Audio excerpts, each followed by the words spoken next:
नमस्कार मित्रों, स्वागत है आपका आपके अपने YouTube चैनल ज्ञान सागर हिंदी पर। मित्रों, वर्तमान समय में परमाणु बम को सबसे शक्तिशाली हथियार माना जाता है, जो कि पलक झपकते ही किसी जगह या स्थान को तबाह कर सकता है और कई सालों तक इसका दुष्प्रभाव उस स्थान की जलवायु पर देखा जा सकता है। प्राचीन काल में भी कुछ ऐसे ही महाविनाशकारी अस्त्र हुआ करते थे, जिनका उल्लेख हमें रामायण या महाभारत में मिलता है। मित्रों, आज के इस वीडियो में हम कुछ ऐसे ही महाविनाशकारी अस्त्रों के बारे में जानने वाले हैं, जिनका प्रयोग महाभारत युद्ध के समय किया गया था। मित्रों, वीडियो अगर अच्छा लग रहा है तो इसे लाइक और सब्सक्राइब कर लीजिए और साथ ही साथ घंटी वाले बटन को दबा दीजिए, ताकि वीडियो का नोटिफिकेशन आपको मिल सके। तो चलिए दोस्तों, शुरू करते हैं आज का वीडियो और जानते हैं महाभारत युद्ध के इन घातक अस्त्रों के बारे में। मित्रों, ब्रह्मास्त्र के बारे में तो आपने सुना ही होगा, जैसा कि इसके नाम से ही पता चलता है। ब्रह्मास्त्र की उत्पत्ति भगवान ब्रह्मा जी ने की थी। यह अस्त्र इतना शक्तिशाली और विनाशकारी था कि इसके प्रयोग से प्रलय आ जाती थी।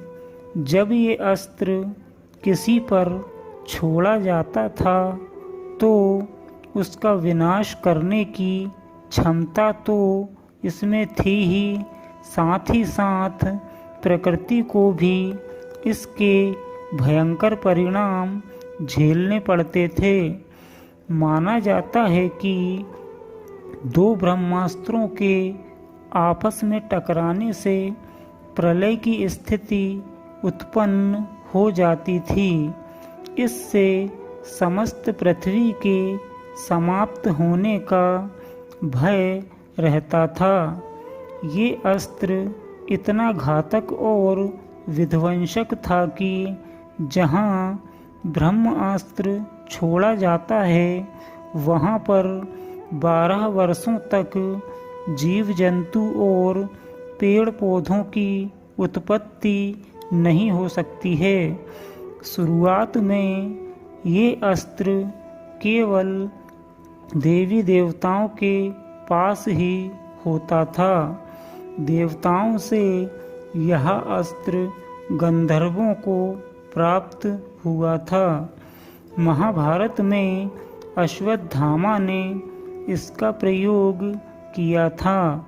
रामायण में भी लक्ष्मण मेघनाथ पर इसका प्रयोग करना चाहते थे, लेकिन उन्हें भगवान राम ने रोक लिया था। इसे प्राचीन काल का सबसे घातक अस्त्र माना जाता है। एक बार ब्रह्मास्त्र चलाने के बाद इसे रोकना संभव नहीं था। मतलब कि एक बार ब्रह्मास्त्र चलने के बाद ये अपने लक्ष्य को समाप्त करके ही लौटता है। आज के समय के हथियारों से अगर इसकी तुलना की जाए तो ब्रह्मास्त्र की ताकत कई परमाणु बमों से भी कहीं ज़्यादा थी। मित्रों, और अब हम बात करते हैं महाभारत युद्ध के समय प्रयोग किए गए एक और दिव्य अस्त्र के बारे में। एक ओर जहाँ ब्रह्मास्त्र को काफ़ी घातक बताया गया है, वहीं दूसरी तरफ सुदर्शन चक्र को भी बहुत ही ज़्यादा विनाशकारी अस्त्र माना गया है। सुदर्शन चक्र भगवान विष्णु का अस्त्र है। इसको उन्होंने स्वयं तथा उनके कृष्ण अवतार ने धारण किया है। सुदर्शन चक्र एक ऐसा अचूक अस्त्र था जिसे छोड़ने के बाद यह लक्ष्य का पीछा करता था और अपने लक्ष्य को भेदने के बाद ही वापस अपने छोड़े गए स्थान पर आ जाता था। यह चक्र भगवान विष्णु को शिवजी से प्राप्त हुआ था। सुदर्शन चक्र को विष्णु जी ने अपने कृष्ण अवतार में भी धारण किया था।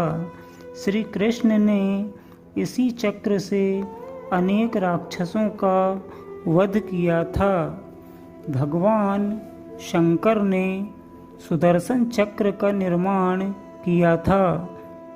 उसके बाद भगवान शंकर ने इसे भगवान विष्णु को सौंप दिया था। कहा जाता है कि जब दैत्यों के अत्याचार बहुत बढ़ गए थे, तब सभी देवी देवता भगवान विष्णु के पास आए थे। तब भगवान विष्णु ने कैलाश पर्वत पर जाकर शिवजी की उपासना की थी। तब भगवान शिव ने प्रसन्न होकर सुदर्शन चक्र विष्णु जी को दिया था। मित्रों, इसके अलावा ब्रह्मशीर्ष अस्त्र के बारे में तो आप जानते ही होंगे। ब्रह्मशीर्ष अस्त्र के बारे में माना जाता है कि यह एक प्राणघातक हथियार हाइड्रोजन बम से भी ज़्यादा खतरनाक है। ब्रह्मा जी के चारों सिरों के नाम पर इसका नाम रखा गया है। वेद व्यास जी के अनुसार जब यह हथियार छोड़ा जाता है, तब वहाँ 12 वर्षों तक किसी भी चीज़ की उत्पत्ति नहीं हो सकती है। गुरु द्रोणाचार्य के पुत्र अश्वत्थामा ने इस अस्त्र का प्रयोग अर्जुन की पुत्रवधू के ऊपर किया था। तब भगवान श्री कृष्ण ने इस पाप के लिए अश्वत्थामा को कई वर्षों तक जीवन भटकने का श्राप दिया था।